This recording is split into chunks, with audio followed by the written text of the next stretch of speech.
I'm gonna do a quick Divas and Depression. Um, so I was just looking at my my Instagram. Okay, so in my Instagram, so I'll start off with like my depression, and then for Divas and Depression, obviously, and then I'll talk about the Diva, and then I'll talk about principles of the game. Okay, so my depression, or depression in general, from something that happens either outside of themselves, an individual self. And so I'm going to use an example. I talked about my sister who had never really been a part of my nephew's life. She's my oldest sister, and she's kind of like well, she was an addict and a game member or whatever, and she was addicted to the game, and she had a kid, two kids actually. Her first kid we took care of, and then her second kid, she was pregnant. She's pregnant. Let's see if that looks good. She's pregnant. Her when she went into jail. So I'm not sure if they still use the rule, three strikes, are out or whatever. But she has like a lot of foul balls and miss hits or whatever. And so she ended up getting her third strike when she was on her third strike. That's 91.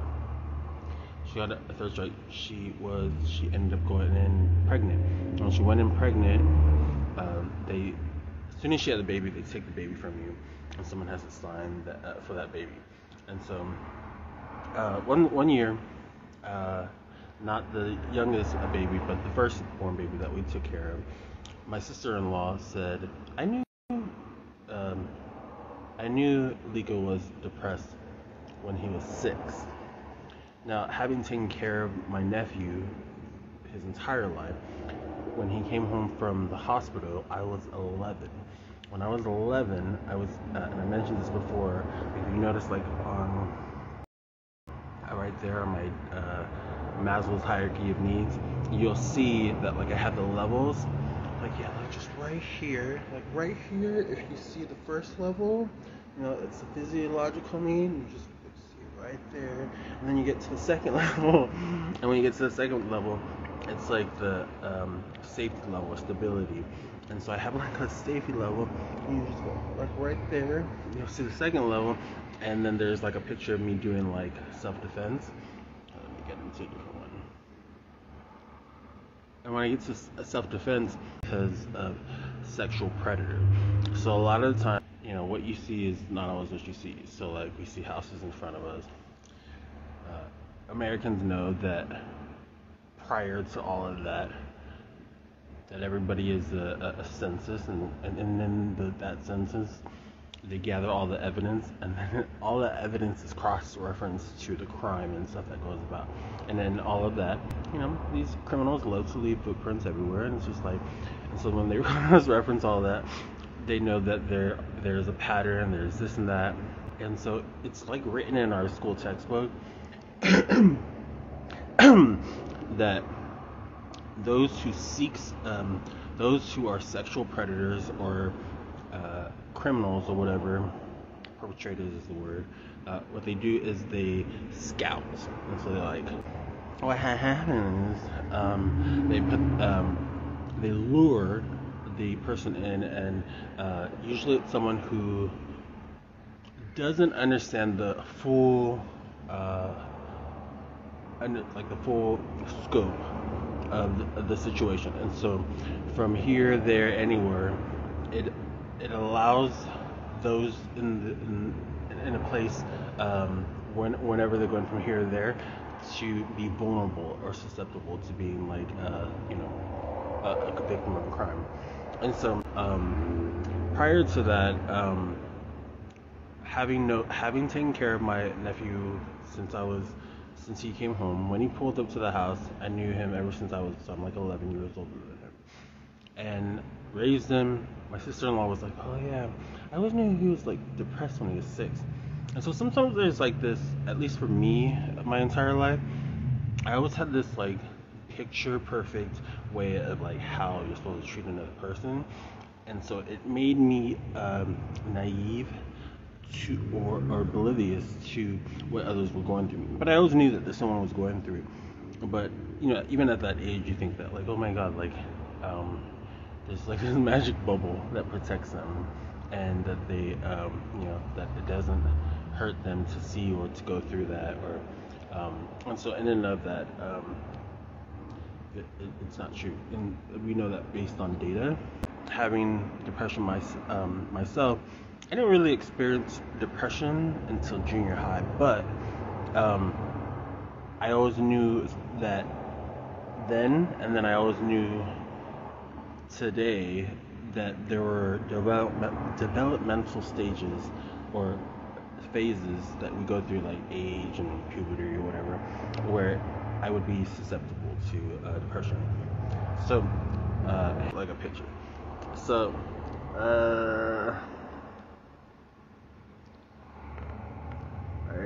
right there. So, a little bitch with the with the hands on the hips. I think before I got here, where I was like healed of my depression, I had something innately in myself that didn't want to be depressed. And so, at a young age, being the youngest of 7, let's say like side by side comparison to my nephew, who was the oldest or the firstborn, or my sister, he and I coped or responded or reacted to outside stimuli or outside situations very, very differently. So I'll give you an example of me disciplining my nephew. Lika, don't do that. And then with me, it was like, Lua, don't act like that. No. So something inside of me at a young age knew that when someone told me that something inside of me who wasn't inside of me, or they were from outside of me, I was trying to explain something that I was feeling inside or going on inside of me. When someone at that young age tried to tell me something, there was something inside of me that put my hands on my hip and a finger or 2 fingers, and I was like, no, you're not going to tell me anything. And so this is where writing the book I look like creepy, like warning, but this is where like writing the book about my childhood, having been in development, working in childhood development, and working in the community and all facets of the community. This is where having I think I gotta like turn that light on there. This is where having worked in all facets of the community, I have like a better perspective, in the sense that I'm not a biased mom and dad, but I have the same concerns outside of providing a roof over their head. So let's say a mom and dad goes through ups and downs, and there could be something that could distract or take away from being a quality provider or whatever. And so as a service provider or practitioner of service or whatever, we're trained to remove those barriers and to focus on the interests of the individual and the needs based on the development of the whole self. So it's like mind, body, soul, spirit, every single year of their life. And so I think about like that time, because in all of that, for some reason, the jump between that age, which I don't really remember or recall, I had to have been, a lot of times parents then and still today had the choice to make a home here in America in their own value system, so that way moving forward for themselves, when they get married and take those vows, they can raise their own families in and of those their own choice values or whatever. And so I don't think I was a part of that plan, because I was never invited to any of their weddings. I was invited to my sister's funeral, and big part of that sometimes too is like my mother has a big role in that. Is that she, when I did come out of the closet, she was like, "Yeah, I love you, but I can't love you, uh, like in the presence. So you had to, I'll love you away from me, like get away from me." And so, it's like I think nowadays, like prior to coming out of the closet, the community of the LGBT community, when you think of like depression rates, in and of the experience of being like rejected or isolated or alienated for openly loving like a same sex or queer sex or whatever, when we grow older as a member of the LGBT community, when we grow older, there's a part of us that looks at the experience and is like, "Ooh, girl," or "Ooh, boy," like whatever. We get over that, and so it becomes something that they used to hashtag and say, well, it gets better, or like they would like do promo videos, it gets better. And so the beauty of that is that in and of all like the things that I had been through, being like, never told, don't come around here anymore, you're not wanted, or get out of here. I'll talk about next week, like stand your ground, and I mean like stand your ground as in knowing who you are. And so like when I think stand your ground, I don't think like stay there and get hurt, which is what I was doing, because I was like, but I love them, I love my family, I love them, I want them, it'll be okay. I mean stand my ground in the sense that I saw the little kid in myself saying, no, you're wrong about me, but if you have to leave, that was standing your ground. Like, if you have to go somewhere else, if you have to go, begin a new life, do whatever you have to do, that's still standing your ground, because you're building your own valued foundation based on self-respect, or wanting something better other than being unsafe and unloved and uncared about. And so, in and of the title of the words, a lot of times I feel I don't want anybody to think too literal. Because sometimes, like in the ghetto, like having come from an upper class community, some of these idiots could really just be like, "Hey, stand your ground." They won't move. They'll just like stare at you, and I'm like, "Man, this motherfucker is really fucking serious. Like, he's really gonna get hit by the car."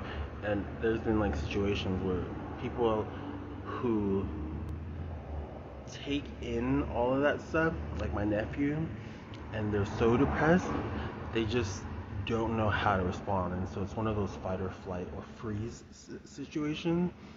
And if my therapist didn't plant a seed, and if I didn't go to school at the time, and if I wasn't reading books and I wasn't watching and listening to all these breakup songs about like being mistreated and stuff, and understanding the mindset of somebody who was being abused or being underappreciated or unloved, was saying that that needed to be separated, then in and of all of that, I would have never left. I would have stayed with that group. I would have went to the same church where I was like an abomination. I would have been a part of the same family, a group setting where I was last in their life, or last thought, who saw this guy, and then like, it's funny because when I say stand my ground, as like this kid at like 2 years old, I think about pictures where like free thinking, my dad free thinking, didn't really have a problem with gays, in the sense that having grown up or researching my dad growing up and my mother growing up, that they had two different outlooks on the community of gays. And so in and of that, and then my relationship, there really wasn't like a huge disgust or disdain for the gay community in of my own father. and then in and of my own mother and their biological response, their natural and nurtural bringing up, it was very different. So like for my father, it it could have been easily different because for him, it it would almost have been impossible for him to have treated me so good as his child, to have those thought processes in his mind. And then for my mother, it just comes from like being part of a third world country and coming to in America. It's like, oh my god, like, aren't you scared? Like, look at those nasty people. So when I look at my brother and I together, and he's like goofing around, and it's funny because in my family, I have like an older brother, and then if I look at my mom's siblings, all their oldest children are kind of like paired with my brothers. So if they have an older sibling, and we had a family gathering, the older top age two kids stay together.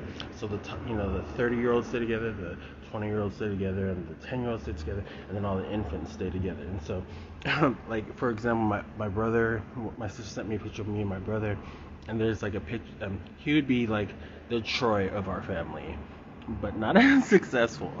I'm the Troy of the family, but I'm like more beautiful than everybody. That's totally different. So, I noticed that either consciously, unconsciously, or subconsciously, probably subconsciously, fashion-wise, that even at this age, all through high school, junior high, my fashion choices were like the same. So I love blazers, and I love fit pants. I hated ties, and I love ties now because I know how to like accessorize without a double neck. Like my shoe game like has gotten a little better, but I don't. It's hard because I have a size 13 pair of feet. So I look at that like example, like my 2-year-old, 3-year-old self, think about all the experiences, and then I think that my choices subconsciously or unconsciously between then and in high school were still the same. So in and of all that, that was like my example of like, oh my god, I'm still the same bitch. But then all of the things that I went through in society, where and how did I express what I was going through inside and felt about being who I was, and then when I came out of the closet, how that affected myself. And so in and of all having all that affecting myself, it was different. But because of those principled values that I say in light one and in lieu of being who I am, that it should never compromise yours or my safety. And if it does, find the exit and get the fuck out of there. Or call the police. And so, so I look at signs of depression, and then having come home and writing like my memoir,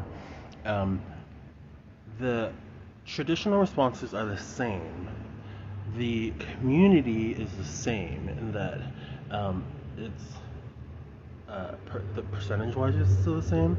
So therein lies a remnant of what was then that is probably still there, other than high school.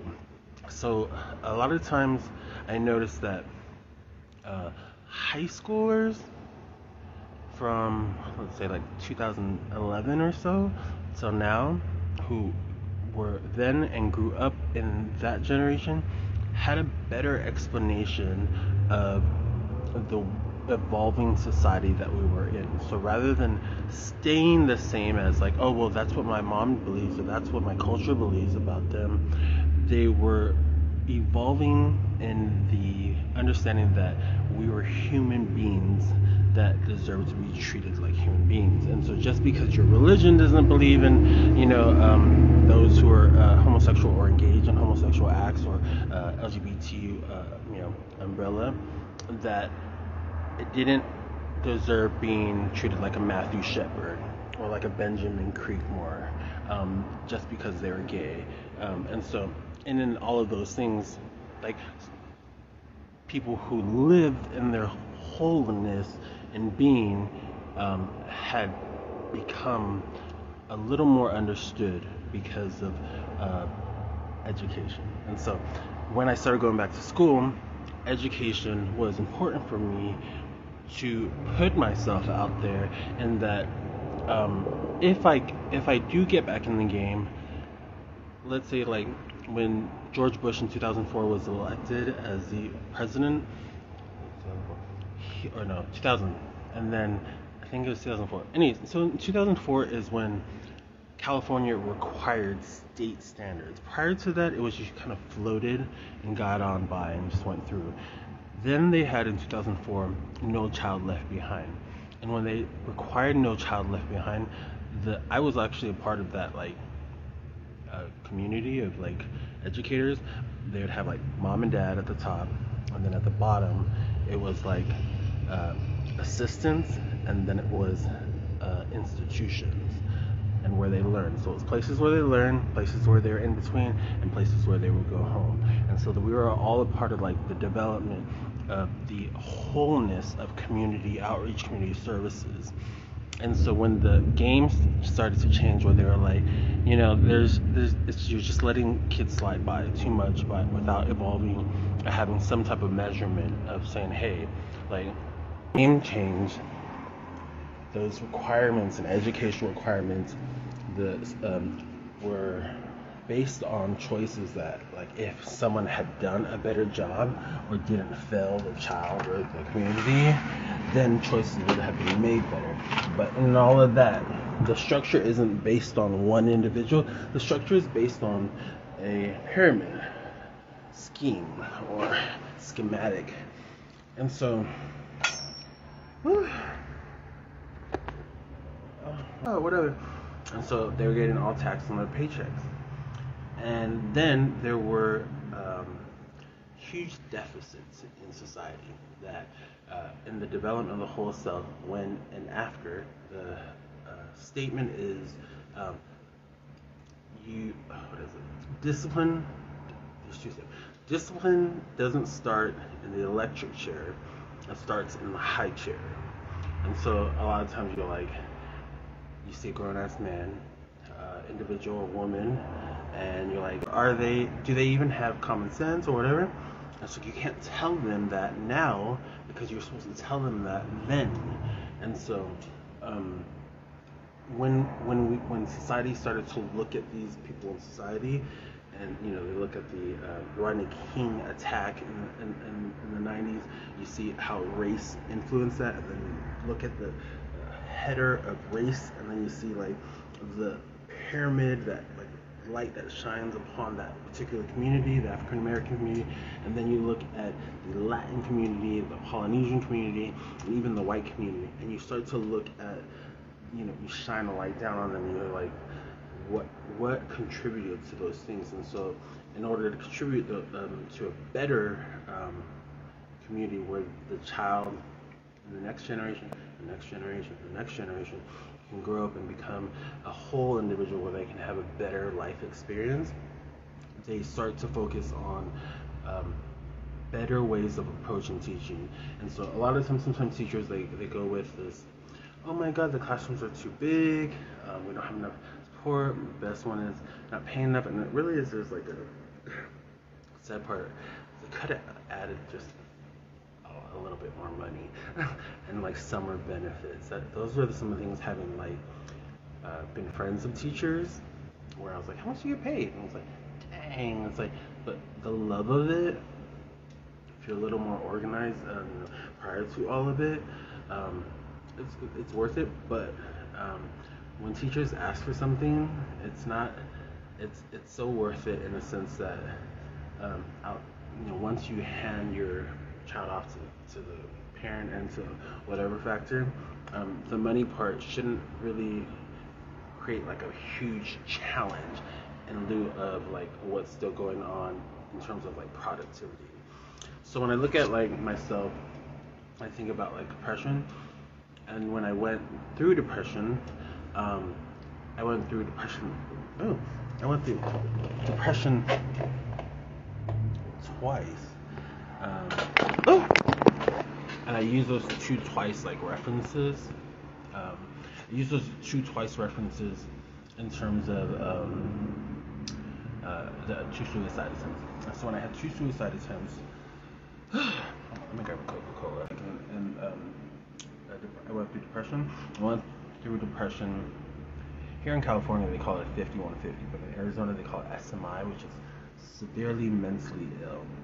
So I'll try to like speed it up, no pun intended.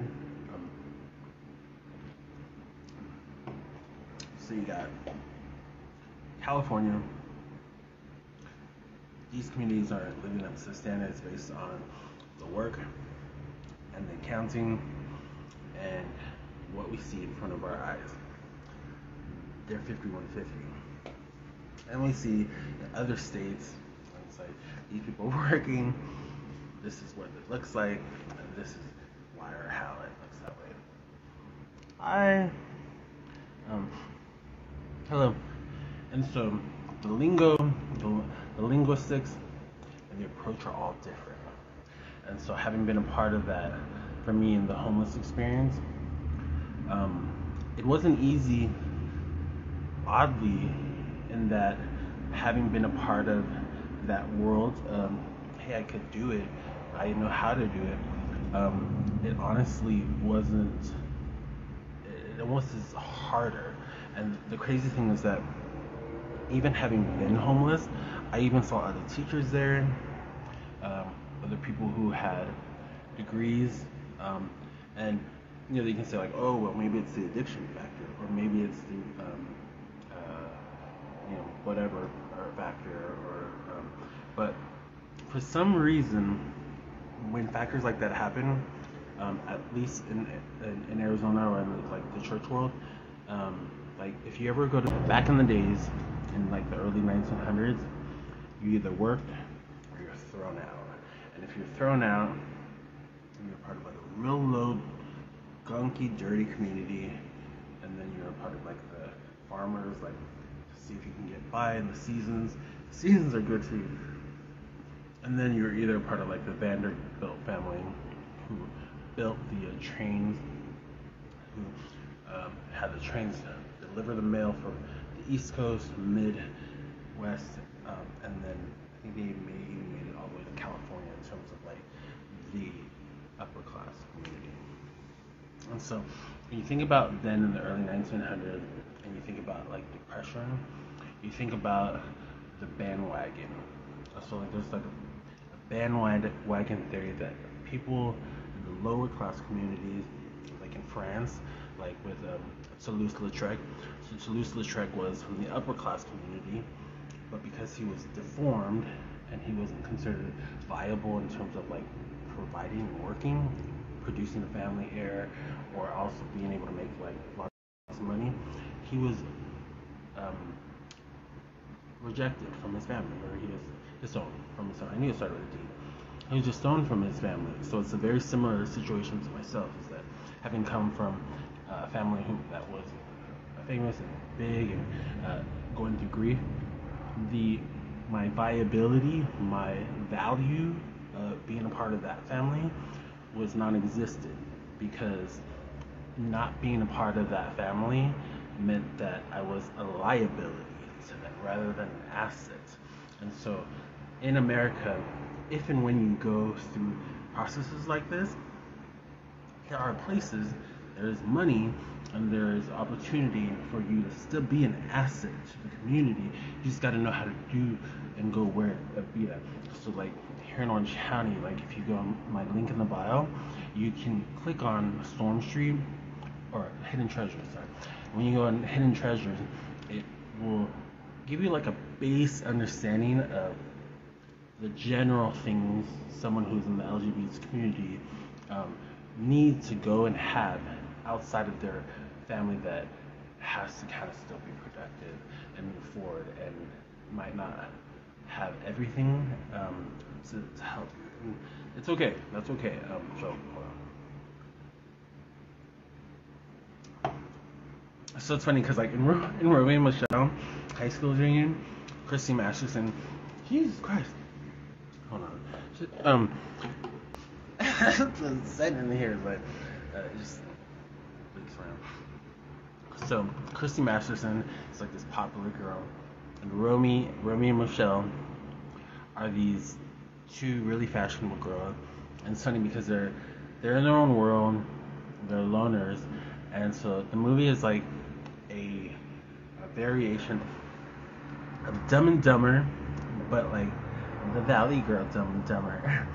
And so growing up, my dad would take us to like a movie theater, and I always watched Romy and Michelle because there's Lisa Kudrow says something at the end of the movie, and she goes, "Romy, I feel like I've been chasing you around this whole reunion." And then she ends up saying, "Why don't we just go out there and be ourselves?" But what made me love that movie is that in that movie, when you grow up in life, you see the movie credits, and in the movie credits, it says starring, and then you see all the actors, and then you see the producers and the directors, and you see like the casting director, and then you see like who did the music and stuff like that.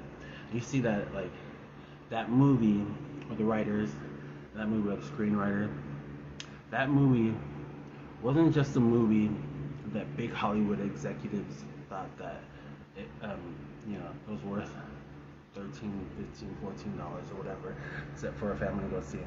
They believe, based on the field of putting a productive community, pushing them forward, that by putting this movie out there, that there was a lot of background work that went into it. And so once all the background work went into it, it could be a benefit in terms of money and community that it could push people forward.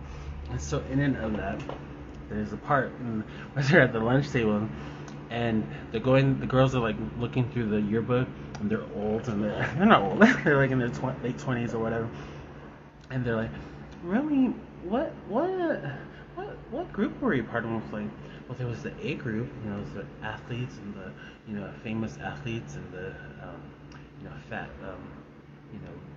lawyers or whatever. And then no, we weren't a part of that group, obviously. And then there was like, "Oh, who's in C group?" And it's like, "Well, what group were we in?" And then the girl's like, "Oh my God, look, there we are, we're in the yearbook." And it's like the back of them, and you can see just blonde hair and stuff like that. And so, like, I only ever was really known growing up as somebody else's brother or somebody else's cousin. So, in other words, I was really a loner, and so no one really knew like the real me. And so when I would like always see that movie, I told my dad, I was like, Dad, I love the movies because like it helped me in the dumbest, funniest way explain to my parents that it's just who I am. That's it. And so in the scene, the girls are sitting like having a flashback, and they're sitting at the lunch table. Christy Masters walks up and she's like, "Are you guys gonna go see the musical today?" I was like, "What musical?" And she's like, "And they pick you up, throw you on the show, throw you in a bandwagon, and you'd go to like, sober up and just get you out of the streets and stuff like that." They do that in Arizona, but they do it in like a very kind Christian way. It's like, I feel like I'm really a part of something bigger. Here it's just like, it's like, oh my God, did he shit his pants? Oh my God, like, it's like, have you eaten, or like, they just walk past you and just walk over you and like, "I don't see anybody," And so anywho, so having went through depression, and looking back and writing back those books, I look at I totally like went on this huge old tangent to like explain where my thought process was, but having went into the going into depression, and then my sister-in-law, who's not a fat lawyer, she's a judge. She noticed that from the outside perspective, of being not a member of our family, who would be biased and be like, "What are you talking about? What are you talking about? We don't have problems like that." I don't know what she's talking about. She said, I always knew that. And it's because she was there for my first suicide attempt. Now, into that, did I say fat? I meant fat ass.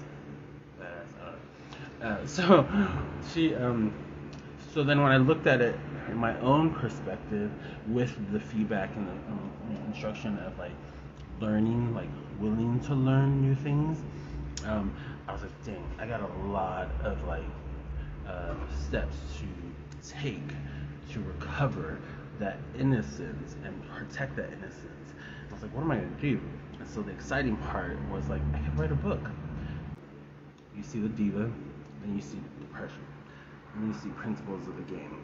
Now, when I went to Arizona, I was part of like this group of like men, and they have some wonderful programs there because of the city layout.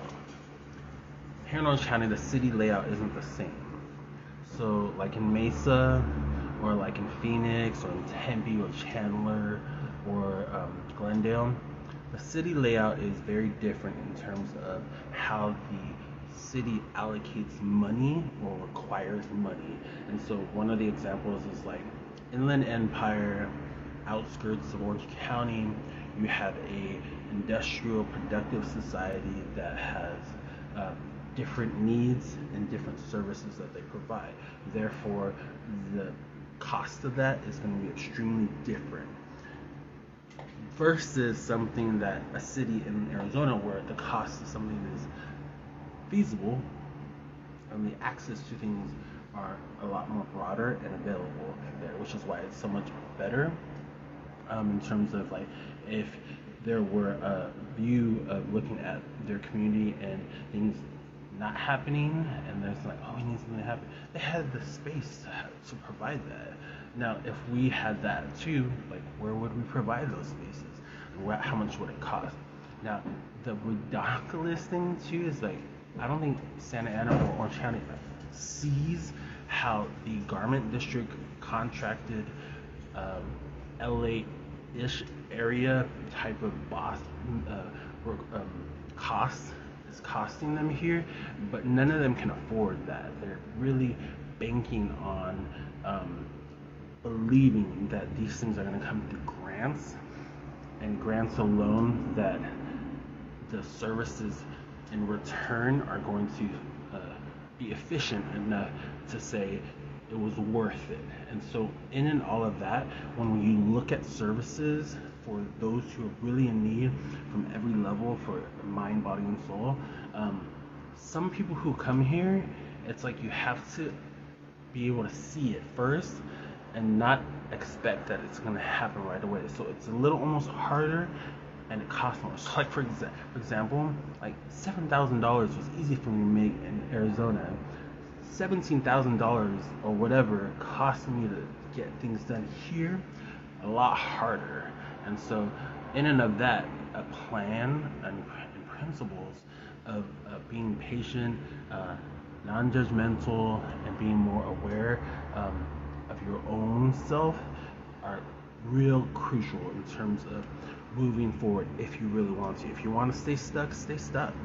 You know, I'm not your mom and dad, but and you can just spread your legs and open your mouth and drink all you want, whatever, and go. You know the 3 rules. We all know the 3 rules. It's jails, institutions, or death, and it's we all know that. Like if you ever find yourself saying, you know what, I remember that like kid in blazer, and I remember that high school guy in a blazer, and I remember that 20-year-old in a blazer, and I was like, what happened to that guy? And people are like, oh man, he's on drugs. And I was like, shut up. Shh. And it's like, oh, he's drinking alcohol. I was like, I'm a bartender. I'm a professional alcoholic.